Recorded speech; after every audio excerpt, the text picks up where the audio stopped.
Come on. Man, it's an easy $3,000. We just gotta drive through the night.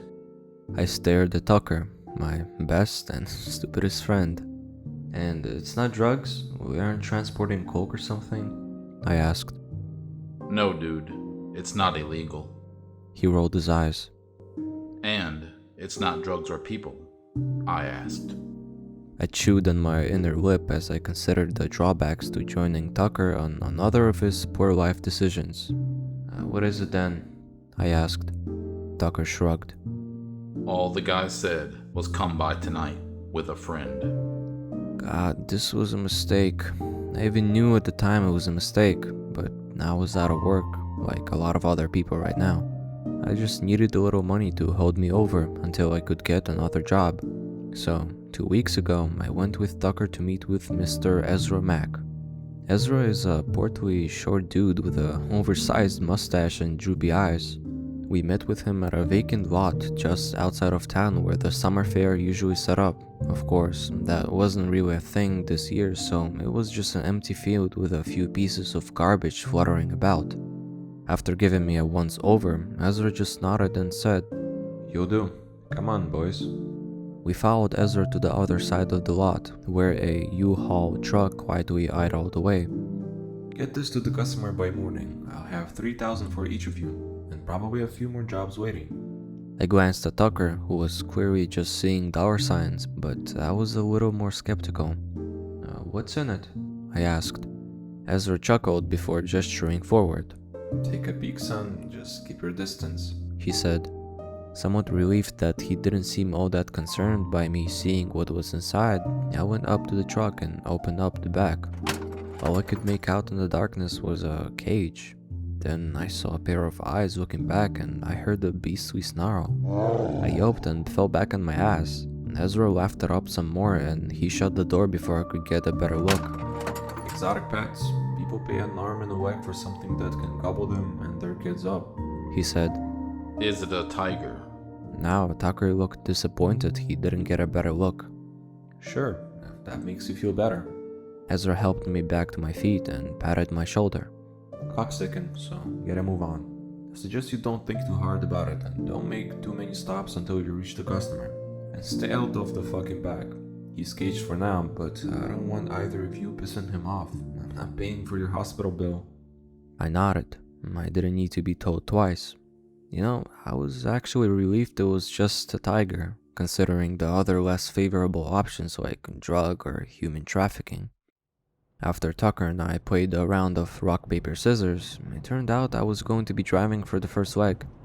We only stopped for a bit to get a 6-pack of Pepsi and a few bags of Lay chips before we were on the road. So, how big was it? Tucker asked before we really got going. I couldn't see, probably huge. Hope it's not a man-eater, I joked. Tucker elbowed me before he began tossing potato chips in his mouth. Tigers were always my favorite as a kid, he said between crunches. But I don't think they make good pets. It's legal in this state, I think. It's like Tiger King. Have you even fucking seen that show yet? My ex changed the Netflix pass before I could. Tucker began to loudly cackle before an exceptionally loud snarl jerked us both back into reality. Even if it wasn't a cage, there was a very dangerous animal in the back of our truck. Only the bars of its cage and the thin sliding of the truck keeping it from ripping our heads off it so pleased. Tucker laughed nervously before stuffing more chips in his mouth. I don't really mind driving, not even at night. It's kinda relaxing. Usually the roads are pretty empty and I can just daydream away. Of course, usually I don't have to hear quiet growling coming behind me every few minutes. It wasn't constant, just every now and then I'd start to relax and then I'd hear the growling. Definitely kept me on alert. Honestly, if we hadn't gotten pulled over, we would have made it to the customer with no problems and I never would have thought twice about it. But when I saw those red and blue lights in my side view mirror, my stomach practically dropped into my feet. Tucker had been pretty chipper until that point as well. I swear his dark face went a few shades paler as I pulled over. What do we do? He asked. Bullshit him until he leaves us the fuck alone, I hissed back. The cop showed up to the truck a minute or so later, flashing his light in. I could tell off the bat that this was not going to be pleasant. I won't pretend that I know every cop in the world, but every cop I've met has been an insufferable jackass. Especially when they think I'm up to something, which other than that night, I really have never been. "License and registration, please," he said. I just reminded myself he had a gun before I got my license. Not my truck, officer. I'm doing a favor for a friend," I said. What kind of favor?" He eyed the truck. "Moving things. We've been driving for like 5 hours already," I said. The cop humphed before glancing at my license. I prayed for it to be over, but of course the tiger chose at that moment to start kicking up at the ruckus. I cringed as I heard the growling and snarling kick up full force, and I knew I heard Tucker facepalm. The cop scowled before handing me back the license. "Stay there," he ordered before he strode to the back of the truck. I knew I was screwed. My lack of knowledge about exotic pets was now coming to bite me in the ass. It probably was illegal to keep tigers in my state, and I just didn't know. The cop threw open that back door. There was a beat of silence. Then a crash and a scream of terror. Didn't matter if the guy was a jerk. I immediately leaped out of the truck to go rescue him, Tucker hot on my heels. I skidded to a stop in the back of the truck, flicked on my phone's light, and pointed it onto the truck, seeing that the bars had been ripped apart like cardboard before I focused on the pet. Yeah, no, that definitely wasn't a tiger. The humanoid creature back there was nearly big enough to reach the ceiling. His antlers made it the rest of the way. He had the cop crushed between his clawed hands, the man's face white with shock before the creature opened its mouth and smashed down on his skull. Blood and gore sprayed out from what remained of the cop's head, and Tucker did the smart thing by slamming the door shut. We both bolted for the front of the truck. Before I made it, I ended up spewing out my stomach contents all over the ground. With trembling legs, I climbed back into the truck, where Tucker was in the middle of a panic attack. What the fuck was that? Tucker managed to get out as he hyperventilated. I shook my head, wiping a bite of puke off my lips. I now missed the growling, now replaced by a crunching and a wet tearing. I glanced at my GPS. We had an hour to go. Mechanically, I put the truck in gear and began driving off, ignoring Tucker asking what the fuck we were doing. In truth, I'm not sure what I was thinking. All I could think was get this fucker to our destination and get the hell out of there. The chewing became white noise, my focus mostly on the road in front of us.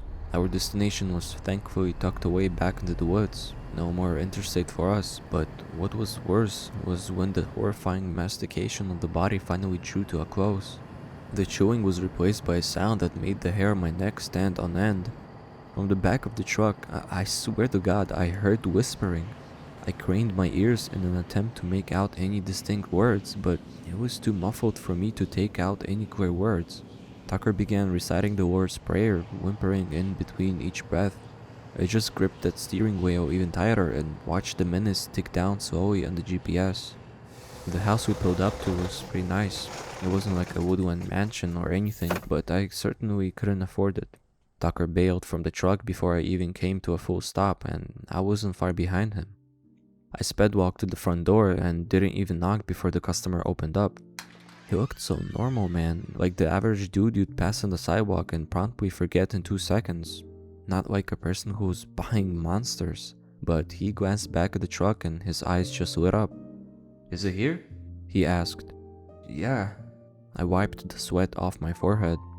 "The cage is broken though, and it ate someone." The man sighed and somehow had the nerve to look relieved. "Well, if he'd fed, that actually make things easier. His hunger will be sated for the moment. Come on in, put your feet up for a bit. We can handle it from here," he said.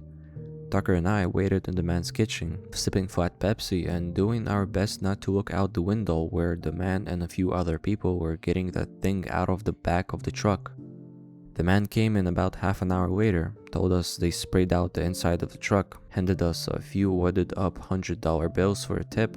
"Since you arrived almost an hour before the estimated time," he said, and we went home. It was quiet in the cab on the way back, unnervingly quiet. Tucker wasn't always cracking jokes. We kept the radio off, and we did our best not to stare at the abandoned cop car by the side of the road as we passed on by. No one's ever questioned us about the missing cop. Even when we told Ezra what happened, he seemed unbothered. He was more pissed about the cage being broken, saying his boss was going to be ticked to learn that his new cage didn't hold up to snuff. We got paid, I went home, and I did my best to wipe the night's events from my mind. I hoped it would never come back to bite me either, but of course, I was wrong. Yesterday I went grocery shopping and came home to Tucker twiddling his thumbs and a woman wearing a flannel shirt with the sleeves pushed up, revealing a nasty scar on her forearm that looked like a bite mark. "You're Killian?" she asked. Still too flabbergasted about there being a stranger in my living room, I just nodded. "Good. Tucker told me how well you handled yourself with the last delivery." She placed a check on my coffee table. "I'm Beth, Ezra's boss. I'm here offering you full-time work. I promise they won't be all nearly as rough as the first one." Like I said, I was out of a job.